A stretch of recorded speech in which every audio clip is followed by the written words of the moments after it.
Welcome to the International Schools Podcast. I am your co host, John Mickton, and I'm really excited because, all of us in schools and I think just in life generally, we do strategic planning. We kind of plan things. You kind of have to plan. Okay, some people are saying, I'm fine with chaos and I just wing it. But if you think of organizations in schools, one of the things that is a cycle that happens every 18 months, 5 years, it depends on the context, the organization. And in schools, traditionally, I think we've had 3 and 5 year strategic plans. But the idea is as you come up with a strategic plan, of course, you need to have focus areas.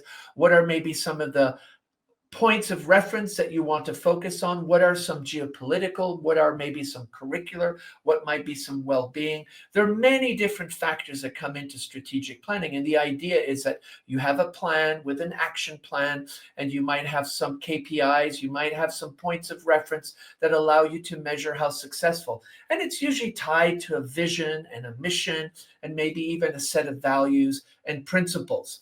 And I think this is a really important part, and many schools engage with that. Of course, if you're in accreditation, those components of a strategic plan might guide you. But strategic thinking is something that is really important. What becomes even more challenging is in when there is accelerated change and there is a lot of uncertainty and unpredictability, it's sometimes far more difficult to strategically plan because there's so many unknowns and things change really fast, and you have to be able to pivot and be quite agile. Within this context, I think what schools often do is they go out and say, help, and they go and ask different people and different organizations and consultants and companies and different people out there are always available to help. There are people that have different methodologies, different dispositions, and approaches to this. I had the pleasure last year of being involved in a conference, and one of the co-workshop leaders was Liam. And what was really interesting is I love Lego. Bottom line, I'm a huge Lego fan. I'm more of the generation where there wasn't the maps and you just got bricks and you had to kind of create your own. I know now there are maps and you can get the Titanic and the Harry Potter castle. But I remember really Lego just being a bunch of blocks and then you created something. Well, what's interesting is Liam is a facilitator and he works with Seriouswork. What Liam does is design meaningful, engaging, joyful experiences using innovative tools like Lego and Serious Play. And Liam is an educator. He's worked in international schools and also now works leading workshops, working with organizations, be it school or companies, and creating bespoke workshops and training programs to really bring out the creativity and embrace the idea of playful chaos with life and the way organizations think of strategic thinking. So, Liam, thank you so much for being on the International Schools Podcast. Pleasure, John. Thank you for the intro. So, Liam, one of the things that I really appreciated is that most people, and I remember people going into your room and looking at a bunch of Legos, and then when they came out and we had a debrief at the end of the conference and people were kind of sharing their learning, the look on their face when they walked in and the look on their face when they walked out, it was like, what the hell is this? And then, oh my goodness me. Talk to us a bit why often when you approach organizations with Serious Play and Lego, there's often maybe some hesitancy because play is often perceived as something that's not serious. Yeah, it's a great point. I mean, first of all, let me go back to your intro and say I'm also of the Lego generation where you have a box and you just unload it onto the table. I think that's absolutely how I remember growing up with Lego rather than the set. So I'm absolutely with you on that one. But I think your question is kind of interesting, not just in schools but beyond. I think I still believe that there is an idea that play is the antithesis to work.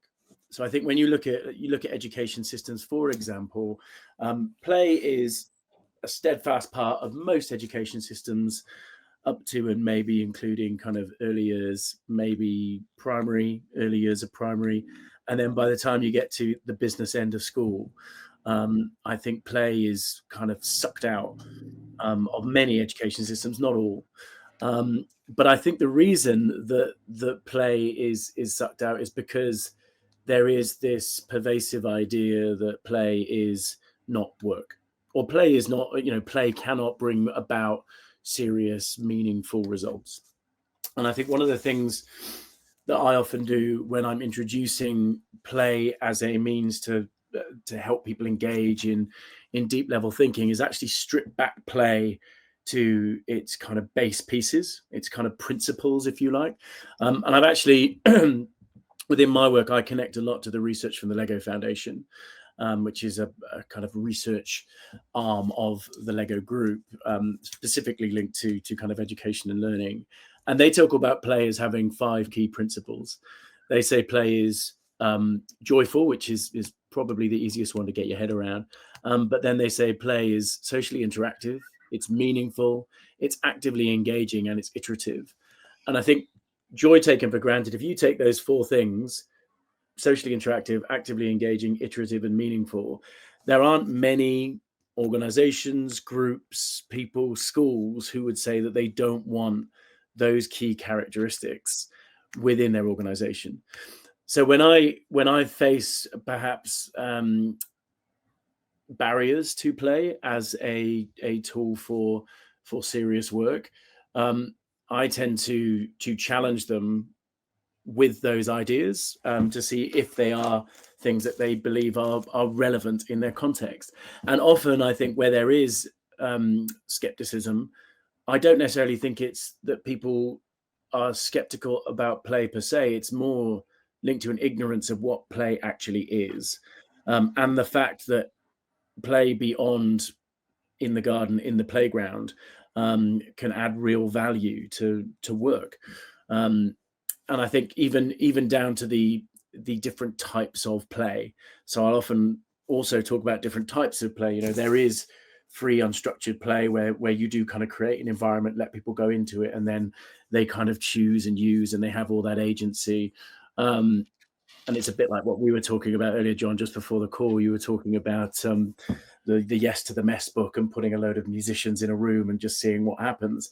I think there are those unstructured kind of play environments, but also within kind of structured play, what you might call guided play and games, you could also introduce play in a much more intentional way, like I do when I'm working with organizations for strategic thinking. So you harness those principles of play, but then you use them in a really intentional, more closed framework. And then you're kind of unleashing the power of play along this channel to kind of get to where you need to be. I'm not sure if I answered your question there, John. Sorry. You absolutely did. No. I think your point is an important one, is there is a perception that play is not serious. And there is the whole movement of regio and play-based learning, which, as you say so rightly, is really focused on early years and maybe early primary. And I think what we discover, and I definitely got the feeling with the participants that I got to observe over the 2 days, is as they discovered play, it was almost like they were rediscovering a new talent, a new set of skills and dispositions that kind of had been kind of stuffed below. Now, one of the things that you brought up is these 5 principles from the Lego Foundation. And one of the things is that you use Lego as the tool. So people aren't coming with laptops or iPads, and you don't have Post-its and things like that. You're really coming with a box of Legos. Why Lego? What is it about the Lego itself, the bricks, that you and your organization, Seriouswork, and Lego think really it works, it connects? What is it about the bricks? I'm curious. And how do you use them without giving away state secrets? Well, I can't guarantee I got a good answer for the second one, but I think one of the big ideas, particularly behind Lego Serious Play, and this is probably a key differentiator for people not familiar with Lego Serious Play. Lego Serious Play encourages people to use bricks as metaphors. So when you place I'll grab one, when you place a kind of red brick into a model, you're not building a literal model of something that looks like what you want it to be.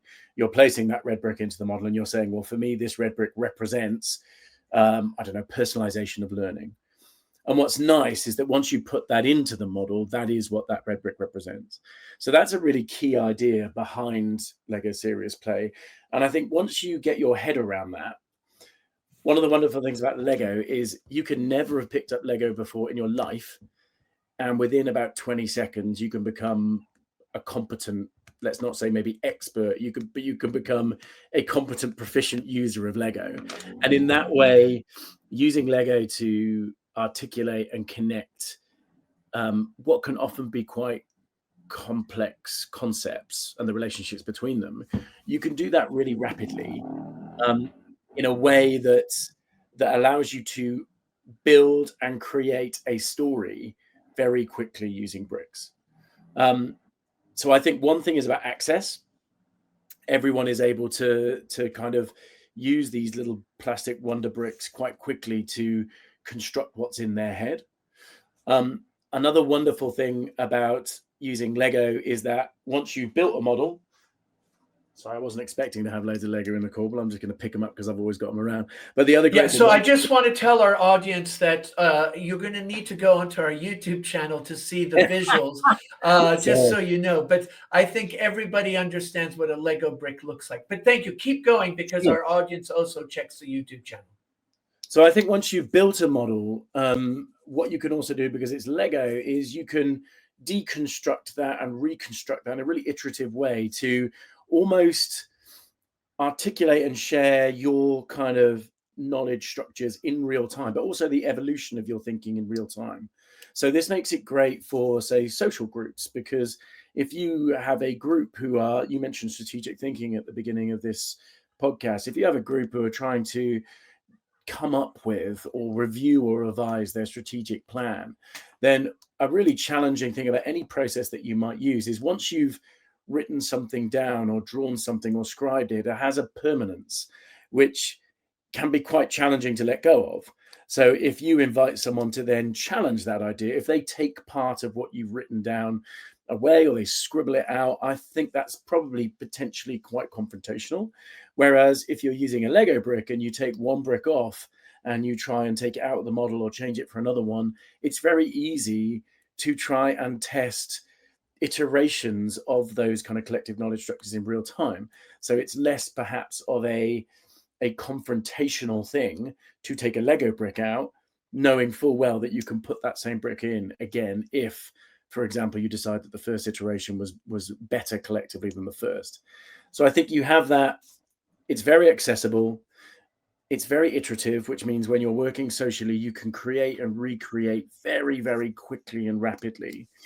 And I think there's probably another key idea there, which is when you are building your responses. So let's say, for example, you ask someone a question and you want them to vocalize their response.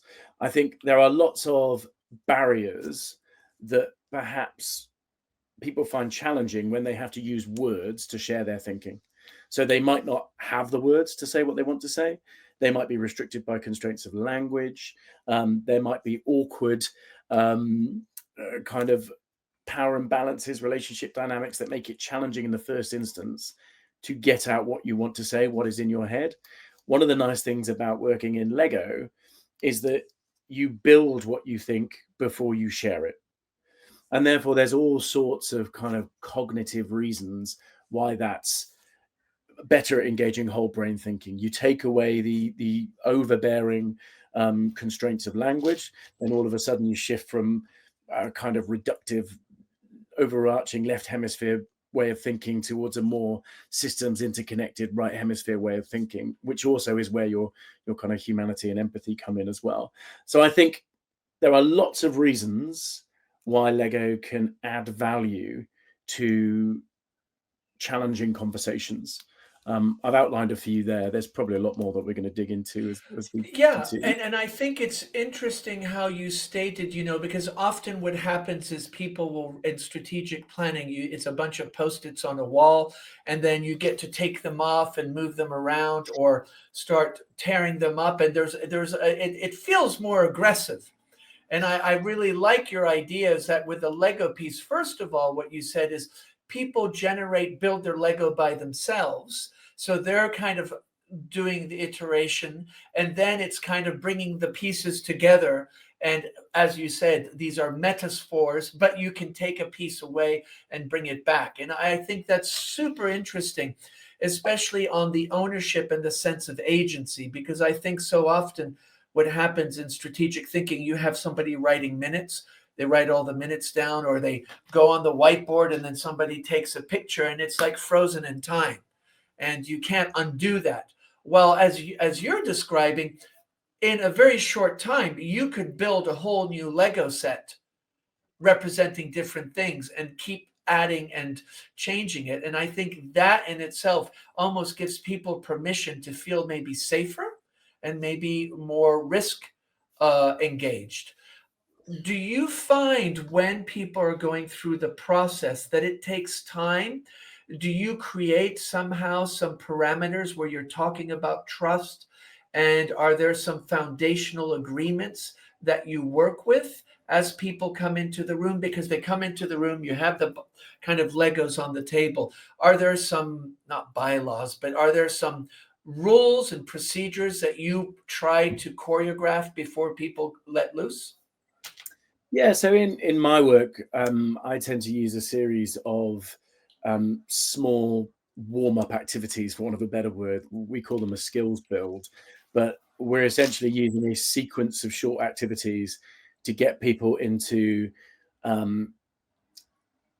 first of all, the mindset they're going to be using Lego to share their thinking. They're going to use Lego like 3D printers for their brain, basically.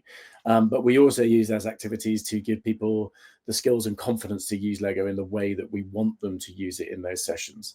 So you mentioned the idea of bricks and metaphors. We tend to introduce a couple of really simple kind of 5-minute activities that challenge people to think in that way. And then when we get to the meaty work, which is more objective aligned, they're much better equipped to build and tell stories using Lego blocks.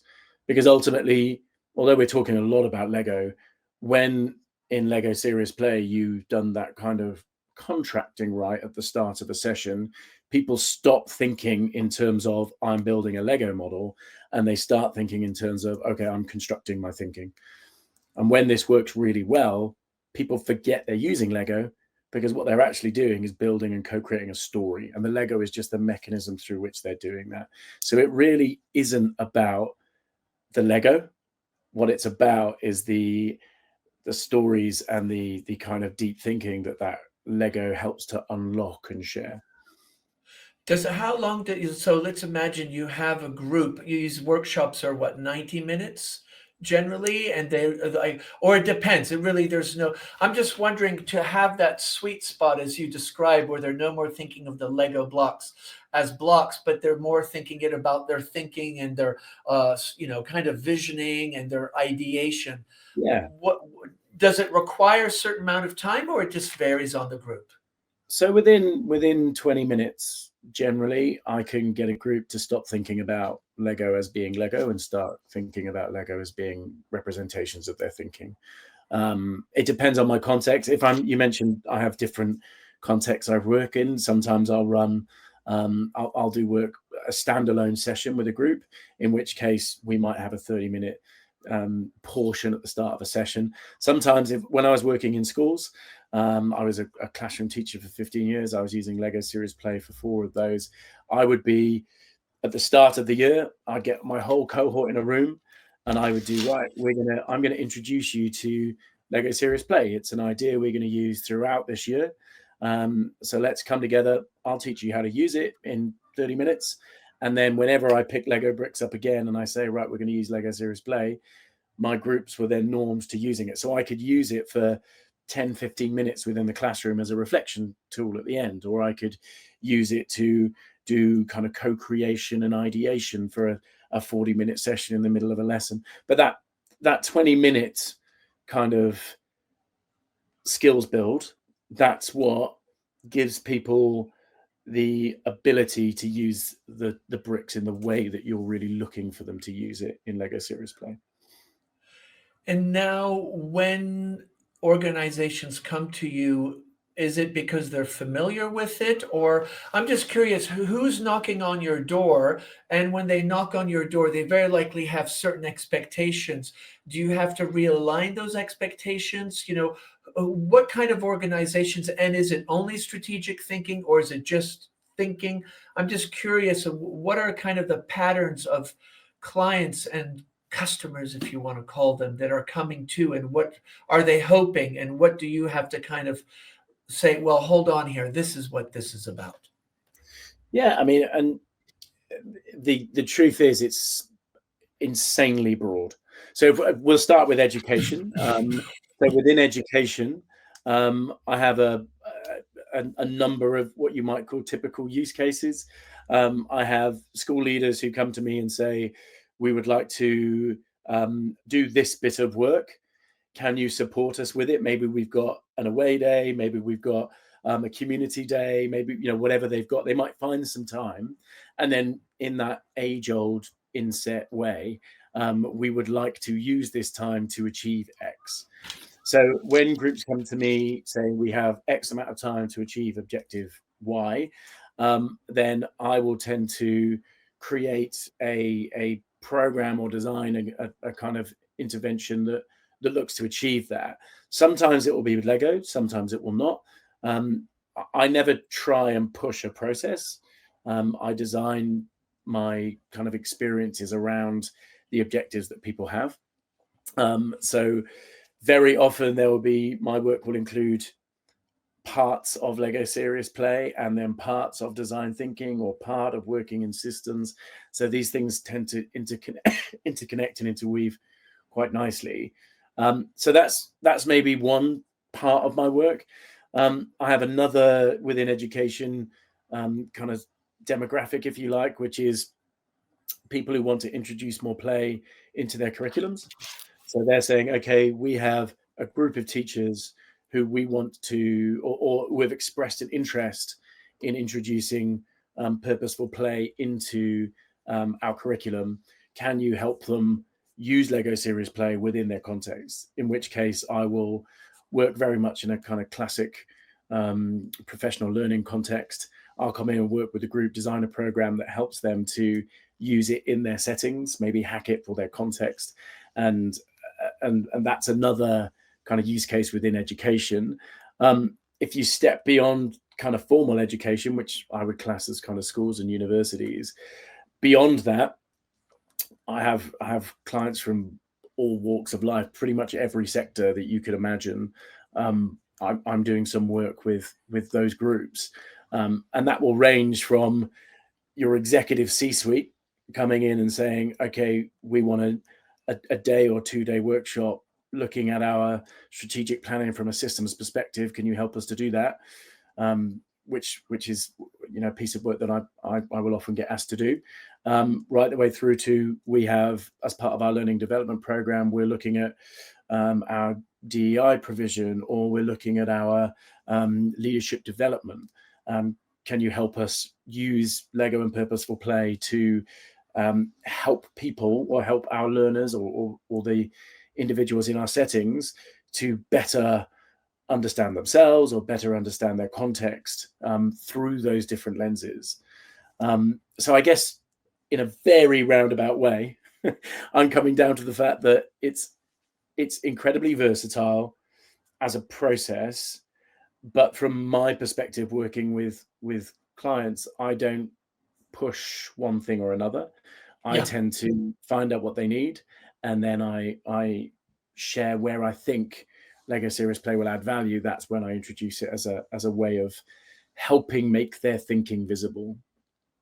What's so nice about the way you were describing, the leadership team doing strategic planning, or the group of teachers doing the purposeful play, or even the C-suite executives wanting to do some leadership work, is just the versatility of the stakeholders that you can engage with, and how these tools really transcend whatever domain you're in. And I think that in itself is super interesting. What do you think people find the most challenging when they start engaging with this?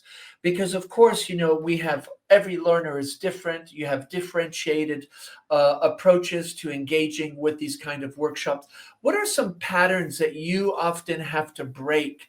That you are like, okay, and you just know there's this process, and there's that kind of muddy moment where people are stuck in the mud and then they get out. Are there certain challenges? Are there patterns in the type of challenges people face engaging in the process? I think that for certain demographics there can be challenges. I think if you are neurodivergent and are struggling with the idea of metaphor, that can be a tough one to crack. So if we're saying that Lego Serious Play is all about using bricks to represent metaphors, and then you have a learner who is really saying, well, this is a red brick. You're saying it's love. It's not love. It's a red brick. So if you have that level of challenge from a like I say, typically from a neurodivergent perspective, that can be tough. When I have those situations, I tend to just change my perspective on what I mean by kind of abstraction. So if we're talking about using Lego bricks as metaphors, we're basically asking people to think abstractly about what the bricks could represent.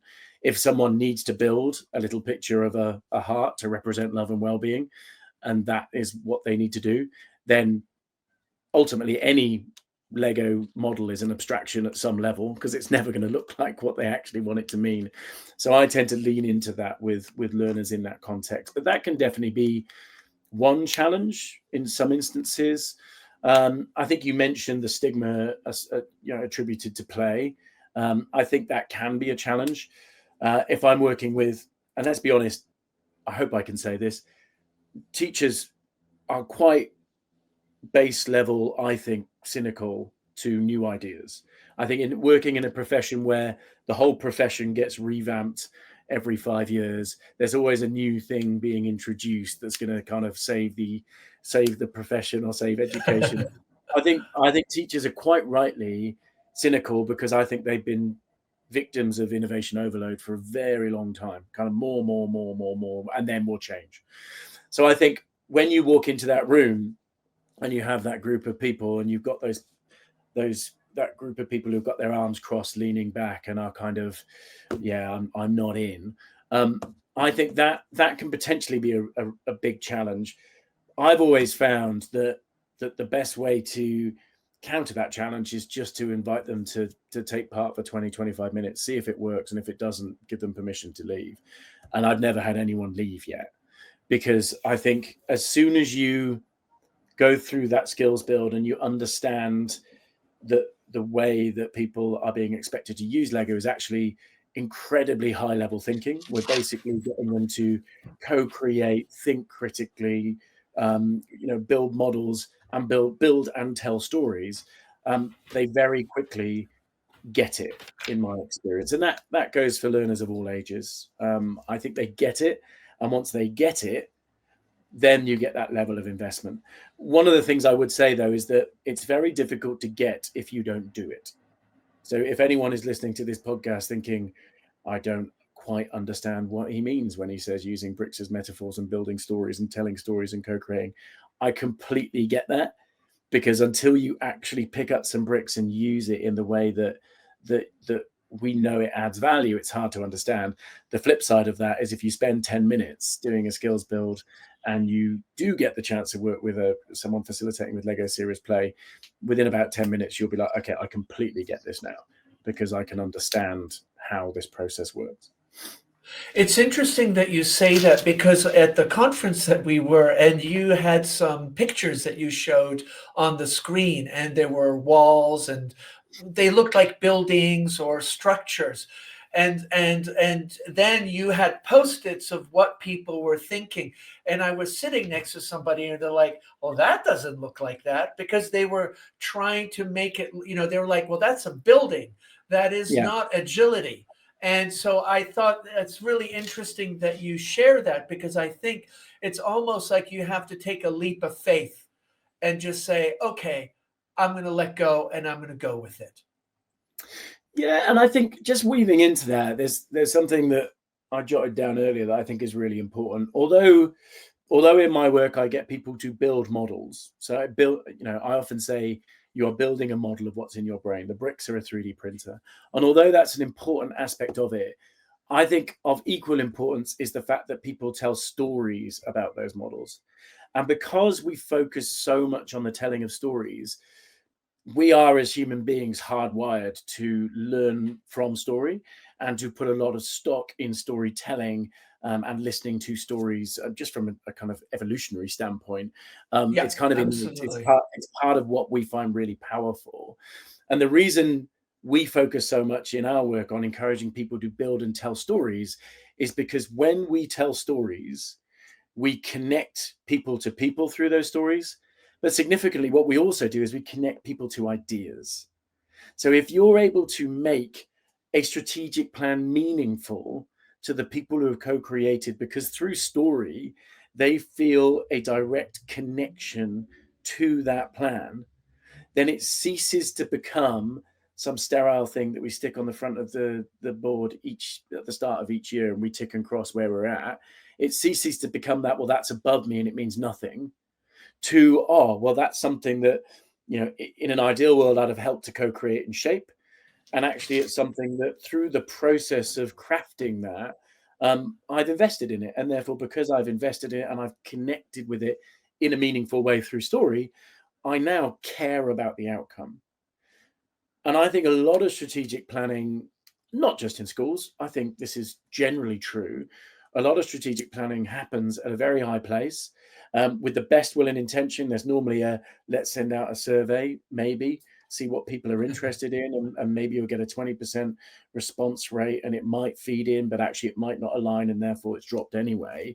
How are we expecting people to care at a strategic level, at a level of purpose, what we're about as an institution, if they don't have or don't perceive to have any skin in the game? So I think this is a really important, often overlooked value added element of using Lego in this way, using purposeful play and Lego bricks, because through that telling of story, you are helping to not just create a false sense of buy-in, but a very literal sense of, this matters to me because I was part of the co-creation of it, or I understand where the co-creation started from. So I think that's really crucially important. I think what as you're describing the importance of the story, and then you also gave the anecdote of kind of the very high level thinking, the 20% response on the survey didn't match what we're doing. We're getting rid of it. That is why I think sometimes there's cynicism around strategic thinking, is that there is this feeling like, oh, another strategic plan. And there often, I think sometimes there's a sense of distance. So if you're not on the executive leadership team or whatever organization, you're kind of not on the top tier, or you're not in the inner circle, then whatever comes out, it feels there's a disconnect. And what I really like that you're saying is that you want everybody to be able to build their story around what is being decided, or it's co-created together to build that common story. Yeah, absolutely. Because I think story humanizes data, right? If you have big data, or any data, in fact, data in itself is an abstraction. So we don't necessarily put much meaning to it without some knowledge of what's informing it. But also data is by its nature cold, right? If I put up a load of, I used to teach a kind of digital marketing course at school, and I would often use the example of the refugee crisis a few years ago. Now, it was in the UK. There was lots of data coming out about the boats and the crossings and refugees, and there was all this data about tragedy, casualties and injuries and all these data as percentages. You could read it and you'd be like, oh, that's awful, but there was no meaningful connection. You didn't necessarily in isolation take that data and have an emotive response. But then I used to share with my students a picture. So it'd be a picture of maybe someone who is without their parents, or someone who'd been injured, and there's that emotional connection immediately.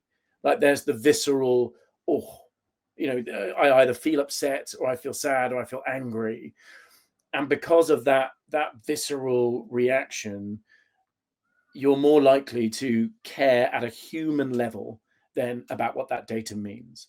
And I think when we have data in schools and universities and education and beyond, we put a lot of stock in the data and we don't put a lot of stock in the story underpinning it. And I think for the data to have meaning, you need to understand the story that's informing it. Because if you don't, with the best will in the world, you'll just have charts and numbers and cold data. What you won't have is everyone else looking at it saying, well, that means something to me. And we know that if people don't find any meaning in something, they're not going to care about what it constitutes for the institution. And that doesn't make those people good, bad, objectively anything at all. It just means that they don't care. And I think you need to make sure, when you are particularly at a strategic level, you need to make sure that you are maintaining that bridge between the organization and the group, the strategic decision-making group, so that people understand not just the quantitative, these are the numbers, also the qualitative, and this is why it should matter for you. I think if you get those two things in tandem, I think you're onto a winner. Do you think there is kind of now a movement towards data trumps stories, in the sense that we now have these algorithms, we have data dashboards, we've got graphs that move up and down, and when you're building a strategic plan, you kind of push all that data, and then you're saying, okay, here, this is our strategic plan. What I'm hearing you say, that's all very nice, but there's no real intrinsic connection. There's no value to that, because people aren't associating it with maybe things that they've experienced in the institution or in the organization. And it's really about making sure, if you've got your data dashboard, that there's some clear stories associated with it as you're messaging it out. Yeah, and I think that cynicism that I mentioned earlier, I think equips teachers and schools quite well in a kind of post AI boom world, where data and numbers are going to become infinitely more powerful and create bigger pictures. But I think in schools, I went to a conference recently where a wonderful speaker came up with a great term. I'm not sure if it was hers, so I'm going to paraphrase really badly, but she basically said, in a world where everyone is saying, don't miss the boat, get on board with this AI, whatever tool, otherwise, people are going to streak away. She took the time to say that actually you have a choice. So you can choose whether you get on board or not. And you can be aware in the moment of the repercussions of that choice, but don't think you don't have a choice. Like, not every school in the world has to now jump into an AI bloom where we look to integrate this into every single aspect of our work. And what I hear in my anecdotal conversation with schools is a really healthy pushback, at least at an individual level, where a lot of teachers I speak to, they don't necessarily say, oh, we need AI. They say, well, actually, perhaps this is a time to focus more on human-centered learning. We know that AI is going to do a lot of other stuff, and therefore, how can we best equip our students, our learners? And I hear regularly stories like, well, actually, perhaps if we focus more intentionally on human-centered learning, which is one of the reasons why schools look to introduce techniques like the one I specialize in, kind of play. They look to introduce play because they recognize, in a world where technology is just still going, and it always will, play is one of the things that can galvanize us around what makes us human. It brings us together. It brings joy into our lives. It helps us focus on immediate social connections and not just kind of intangible ones. So I think in that world, teachers, I believe, that cynicism that I mentioned earlier, I think they are bright people, who are generally very well intentioned, and I think they do stop and pause and think, well, actually, is this the right thing to do? Yeah. Should we be doing this? And they're questioning, they're curious, and I think that will equip people well, in that context. They don't just want to do things because it's what they're told they should do. They care about the outcomes and implications of their decisions, and therefore, they're quite happy to push back where they see it's like I said, the right thing to do. And I think what you're bringing up is this so important, this idea of the human-centered learning, because at the end of the day, I just think in my career, kids have reached out to me years afterwards. They never mentioned anything I taught them, but they mentioned something about a story or a relationship or a moment that was human centered. And that's what they walked away with and maybe took it and said, oh, I'm going to build on that, or I'm going to remember that. And that's a point of reference. Now in my life, 20 years later, I'm just suddenly realizing this person was super Mm. kind, gave me a lot of agency, told me it doesn't matter if you don't know how to spell, you'll be fine. And I think your point's such an important one. And I think the vehicle that you use is so low tech. It's just bricks and groups of humans in the room. So Yeah, I just, yeah, I just think that your point's a really important one, especially in this context right now where everybody's like, oh, I need to know everything about AI. I don't know how to use this and that. And it just feels overwhelming. And what often people do is just shut down or cross their arms and look at the workshop leader like, not again, another thing on yeah. AI. So I just think that's so important. Liam, do you find as you're working and really kind of, and I'm going to take your term, the kind of human centered learning, that's really what your focus is, and weaving stories in and a sense of collaboration and everybody getting to share their ideas and being comfortable to take bricks away and put them back and knowing that it's a safe space.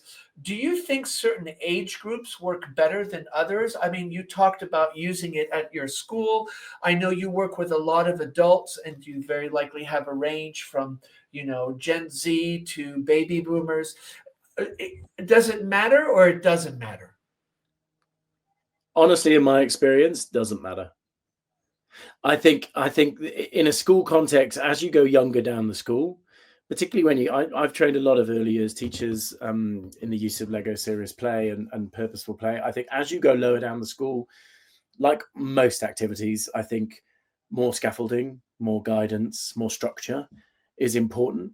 But the basic principles of what you're trying to do, I think they work as well with your year 7, 11-year-old as they do with your chief executive 63-year-old. I mean, in my experience, when used appropriately, it can be really powerful in all of those contexts. So I don't think there is or use it if you are working in this context. I think it can add value to your setting when used well, and therefore, if you want to introduce play, I would encourage people to have a go.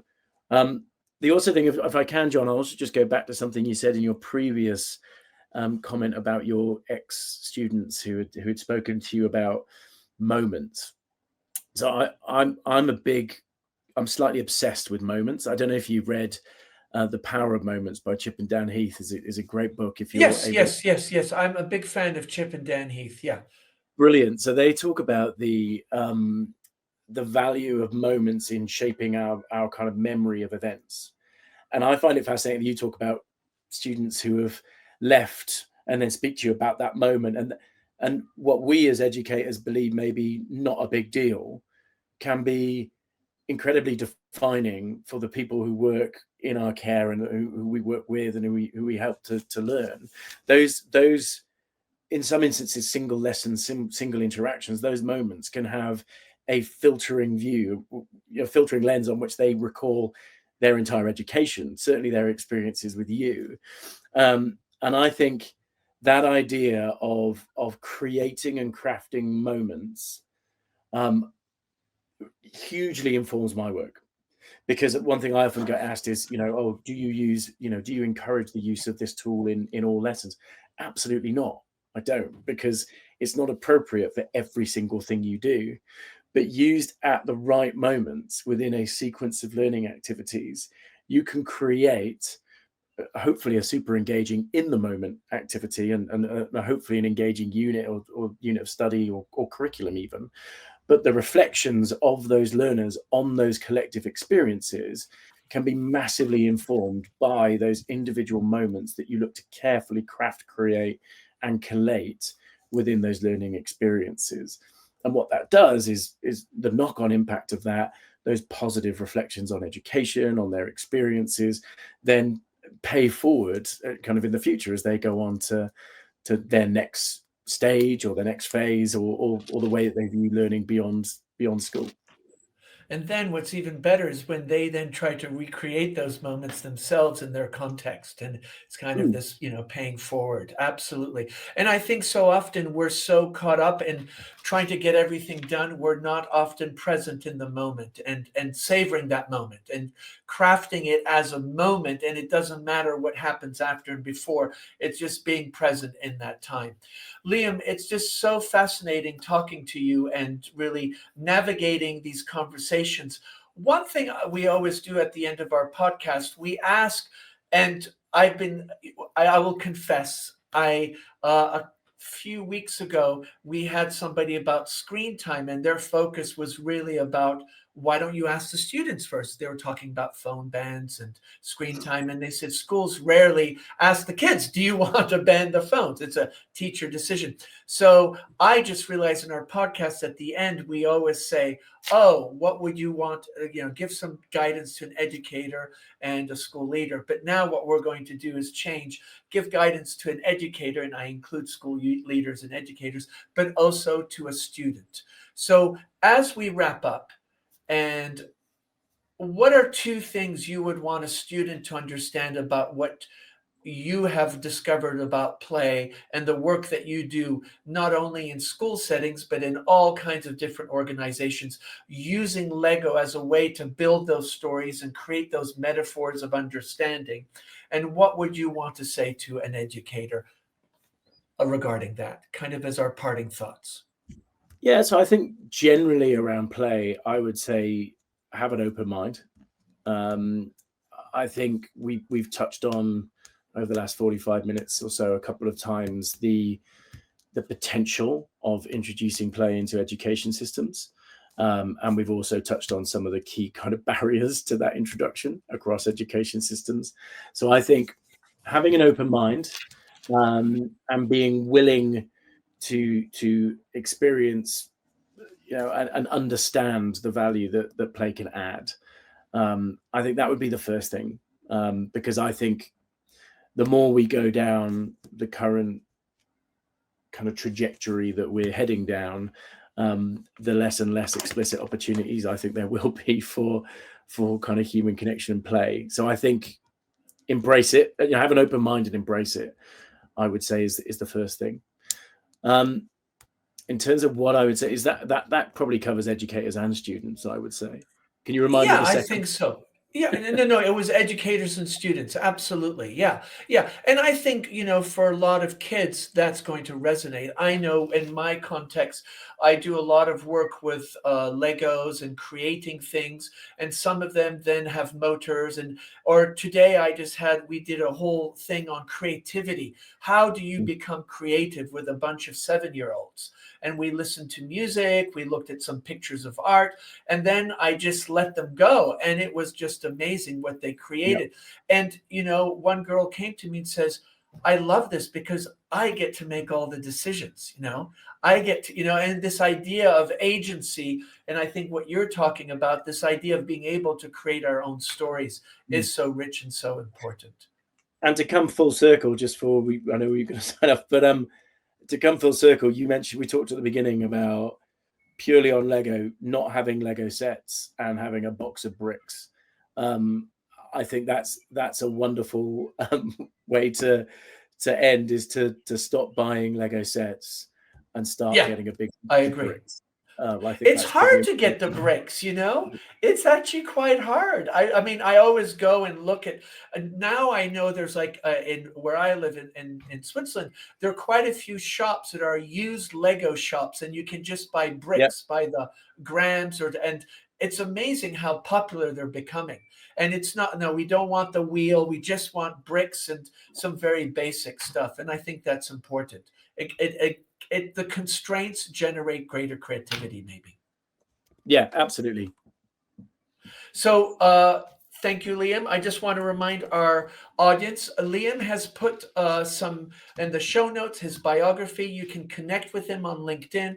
And also, he's put the link to Serious Global, the organization that he's working with. And definitely follow him on LinkedIn.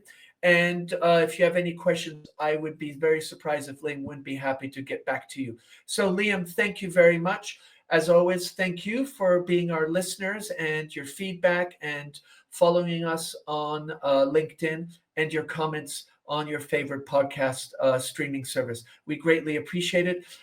We'll look forward to seeing you next time. Thank you, Liam, again. Thanks, John.